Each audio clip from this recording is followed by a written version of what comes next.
జనగామ జిల్లా కేంద్రంలో సిపిఎం ఆధ్వర్యంలో రిక్షా కార్మికుల కోసం కేటాయించిన స్థలాన్ని వారికి అప్పగించాల్సిందిగా ధర్నా నిర్వహించారు.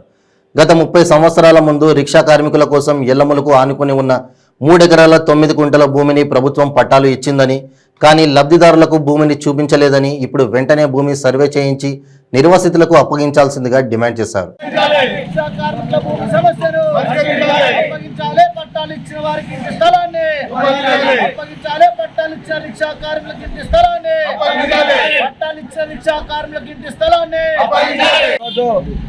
గత 30 సంవత్సరాల క్రితం రిక్షా కార్మికులకు దాంతోపాటు సామిల్ కార్మికులకు మిల్లు మేస్త్రీలకు ఎల్లముల రోడ్డుకు ఆడుకున్నటువంటి భూమిలో 3 ఎకరాల 9 గుంటల భూమిని ప్రభుత్వం అప్పుడున్నటువంటి రిక్షా కార్మికులు ఆయా గ్రామాల నుండి జనగామ పట్టణంలో ఉన్నటువంటి నివాసం చేస్తున్నటువంటి అందరూ కూడా అప్పుడున్నటువంటి పరిస్థితుల్లో రాజకీయంగా దాంతోపాటుగా ఎంఆర్ఓ ఆఫీస్ ముందు ధర్నాలు చేసినటువంటి ఫలితంగా అక్కడ ఇంటి పట్టాలు ఇవ్వడం జరిగింది. కానీ ఇంటి స్థలాన్ని మాత్రం చూపించలేదు. కాబట్టి ఈరోజు జనగామ జిల్లా కేంద్రంలో కార్యాలయం ముందు ఈరోజు ధర్నా నిర్వహిస్తా ఉన్నాం. ఈ ధర్నాను ఉద్దేశించి సిపిఎం పార్టీ జిల్లా కార్యదర్శి మో కనకారెడ్డి గారు మాట్లాడాల్సిందిగా విజ్ఞప్తి చేస్తా ఉన్నాం. జనగామ పట్టణంలోని రిక్షా కార్మికులకు, తర్వాత షామిల్లో పనిచేస్తున్నటువంటి హమాలీ కార్మికులకు, మిల్లులో పనిచేస్తున్న మేస్త్రీలకు 32 సంవత్సరాల క్రితం గత ప్రభుత్వం ఇళ్ల స్థలాలు 80 గదాల చొప్పున ఇవ్వడం జరిగింది.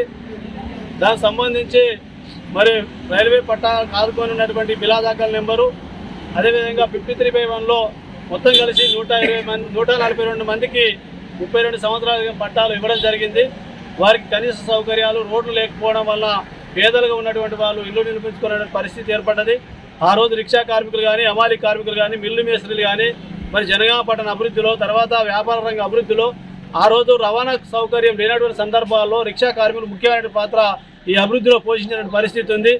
ప్రభుత్వం ఆనాడు గుర్తించి వాళ్ళకి పట్టాలు ఇచ్చినటువంటి పరిస్థితి ఉంది.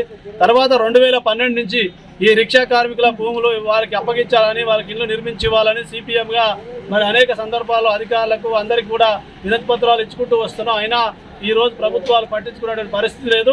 అందుకోసం ఈరోజు సిపిఎంగా మేము ఇక్కడ ధర్నా పెట్టినటువంటి ఉద్దేశం ఏంటంటే, ప్రభుత్వం జిల్లా కలెక్టర్గా స్పందించి వారికి స్థలాలు అప్పచెప్పి, ఇటీవల ప్రభుత్వం స్థలాలు ఉన్న వారికి 3 లక్షల రూపాయలు ఇస్తామని కూడా ప్రకటించడం జరిగింది. కాబట్టి వాళ్ళ స్థలాలు అప్పగించి వాళ్ళకి ఇల్లు నిర్మించే విధంగా 3 లక్షల సహాయం చేయాలని, అక్కడ కనీస సౌకర్యాలు కల్పించాలని ప్రభుత్వం కనుక చొరవ తీసుకోకపోతే సిపిఎంగానే మేము చొరవ తీసుకొని ఆ స్థలాన్ని మేము అంతా కూడా గుర్తించినాం. దాన్ని సర్వే చేసి ఎవరి స్థలం వాళ్ళకి కేటాయిస్తాం. అప్పుడు ప్రభుత్వం వచ్చి మేము పంచుతామనేటువంటి సిగ్గుమాలినటువంటి మాటలు మాట్లాడకుండా అధికారుల చుట్టూ ఇప్పుడు పార్టీగా రిప్రజెంటేషన్ చేస్తున్నాం. రిక్షా కార్మికులు వాళ్ళ కుటుంబాలు కూడా మీ చుట్టూ తిరుగుతున్న పరిస్థితి ఉంది. ఇప్పటికీ 20 కుటుంబాలు చనిపోయి వాళ్ళ వారసులు ఉన్నారు. కాబట్టి ఇదన్నీ కూడా దృష్టిలో పెట్టుకొని వాళ్ళ సమస్యను పరిష్కరించాలని లేని పక్షంలో సిపిఎంగానే వాళ్ళకి పంపిణీ చేసి వాళ్ళ తరఫున నిలబడతామని సందర్భంగా తెలుస్తున్నాం.